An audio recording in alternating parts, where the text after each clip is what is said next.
Grabe mga idol, kita mo oh. Napakarami na huli namin. Isang sako, isang bimig.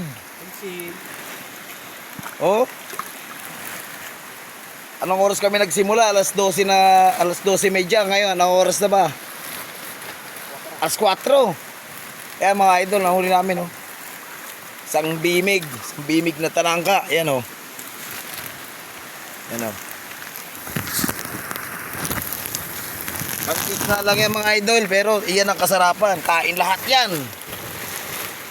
Pang crablets, yan o.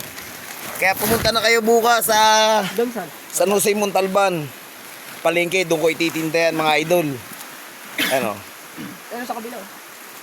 Ito muna dito. Medyo gagabihin na kami ngayon. Kaya medyo nagmamadali kami mga idol. Dagdagan mo pa eh. Ha? Sino ba magdadala? Ha? Ate yung tatlo?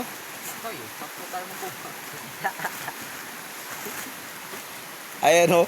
Si Katutoy nakatawa pa eh. Hindi na siya pinagpapawisan ngayon pagpapawisan sa buhat. Ay, lalagyan pa to?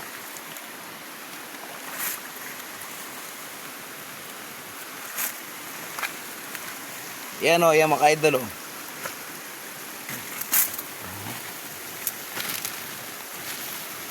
Kano ba isa? Sa'yo? Sa'yo? Tama na yan. Fresh na fresh talaga. Masyado ka naman insan. Masyado ka naman insan. Palitan na lang tayo, Toy.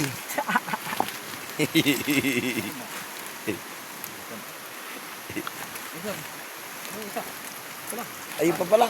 Sabi na natin din.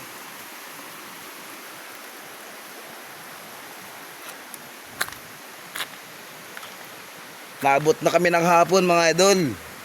To. Pero pa pala ditong natitira, hindi pa nasalin. Talaga namang punong-puno ang isang bimig namin. Pero na to bukas, idol. Kaya pumunta na kayo bukas sa palengke ng Montalban. Doon namin to ititinda. Yung mga mahilig sa talangka, yan.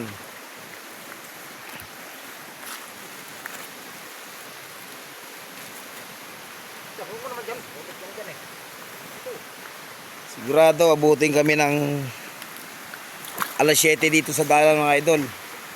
Gabi na. Oh. Magaan ko. Iniiwan kasi ni Butoto yung ano eh, 2 flashlight. Ngayon, sigurado baklas-baklas ang kuko sa bato.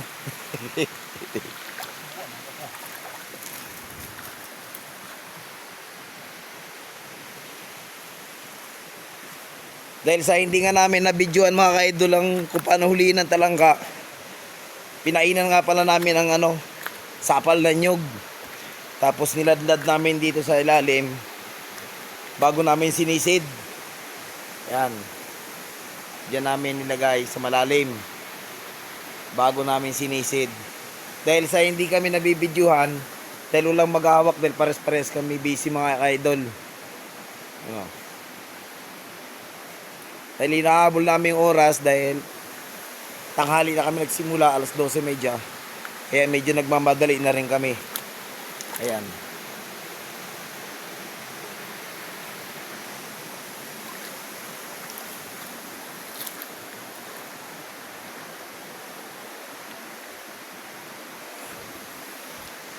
Nga pala kami oh.